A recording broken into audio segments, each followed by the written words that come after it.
चलो डिस्कस करते हैं 22 जैन का शिफ्ट 1 का क्वेश्चन नंबर 35। ठीक है, ये चैप्टर ग्रेविटेशन है और टॉपिक है न्यूटन्स लॉ ऑफ ग्रेविटेशन। ठीक है, ये डायरेक्टली वैसे तो न्यूटन्स लॉ ऑफ ग्रेविटेशन के फॉर्मूले के ऊपर है, बट थोड़ा सा कैलकुलेशन हो सकता है, इसलिए थोड़ा टाइम ज़्यादा लगता है इसमें। तो एक बार क्वेश्चन वापस पढ़ लेते हैं। तो net gravitational force at the centre of square is F1। Okay, the net gravitational force पूछा at the centre of the square when four particle having mass, चार पार्टिकल का मास दे रखा है, placed at the fourth corner as shown in the figure। तो हमें दिख ही रहा है, ठीक है। It is F2। ओके, तो फोर्स चेंज हो रहा है when the position of 3m and 4m are interchange। Okay, हमें दो बार फोर्स निकालना है सेंटर पे। एक बार जब 3m लेफ्ट राइट में है और 4m लेफ्ट में, और एक बार जब ये इंटरचेंज हो गया तो 3m इस साइड 4m इस साइड।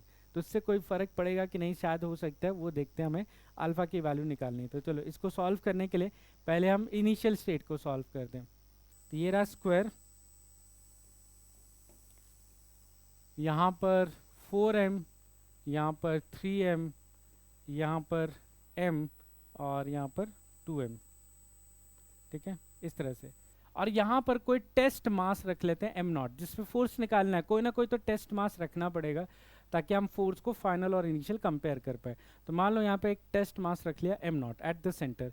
हमें ये भी पता है कि स्क्वायर के केस में जो सेंटर से वर्टेक्स की दूरी है, जो कि मान लेते हैं इस केस में r है, क्योंकि मुझे रेशियो निकालना है, तो मैं अपनी कैलकुलेशन ज़बरदस्ती इंक्रीज नहीं करूँगा।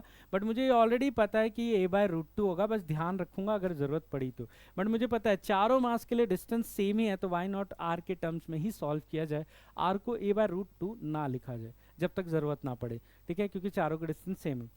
और सामने लेट हम ये भी मान लेते हैं, एक फोर्स F मानते हैं, एक फोर्स F मानते हैं, G m1 m2। अब m1 m2 में दोनों सेम ले रहा हूँ तो m² हो जाएगा, डिवाइडेड बाय डिस्टेंस r लेकर। ठीक है, ये मान लेते हैं F।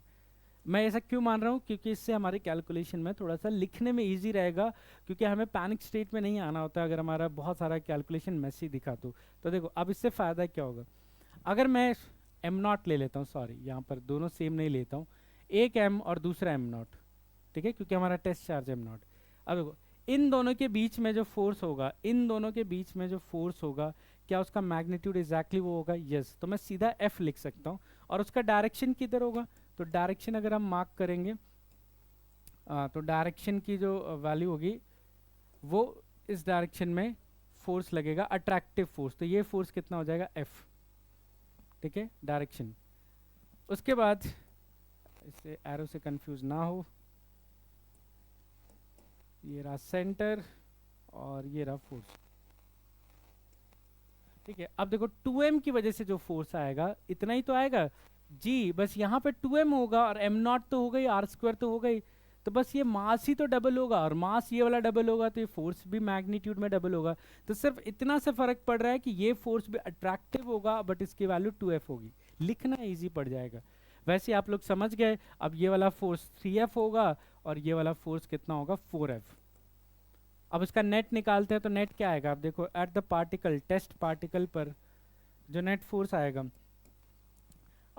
3f और f का रिजल्टेंट 2f हो जाएगा ऊपर की तरफ, और 4f और 2f का रिजल्टेंट इधर हो जाएगा 2f। दोनों के बीच में 90 डिग्री है, तो हमें मिल गया कि इनिशियल नेट फोर्स कितना है? 90 डिग्री का vector addition, which is √2f का स्क्वायर प्लस 2f का square, and that is 2√2f। अभी मुझे f लिखने की ज़रूरत नहीं, क्योंकि रेशियो लेना है, तो आप ज़बरदस्ती इसमें वैल्यू मत पुट करो जब तक फाइनल उस पर ना आ जाए। तो ये तो स्टार्टिंग हो गया। अब फाइनल निकालते हैं। देखो फाइनल हम क्या करेंगे? इंटरचेंज कर देंगे पोजीशन को। तो अब हमारा पास मास जो है वो ऐसे हो गया, इधर 3m, इधर 4m, इधर रहना है 2 और इधर रहना है m, और बीच में हमारा टेस्ट m0। तो हमारे मैग्नीट्यूड में तो कोई फ़र्क आएगा नहीं, क्योंकि मास सेम है, डिस्टेंस सेम है, बस फोर्सेस अलग हो गए, थोड़ा सा स्विच प्लेस हो गया।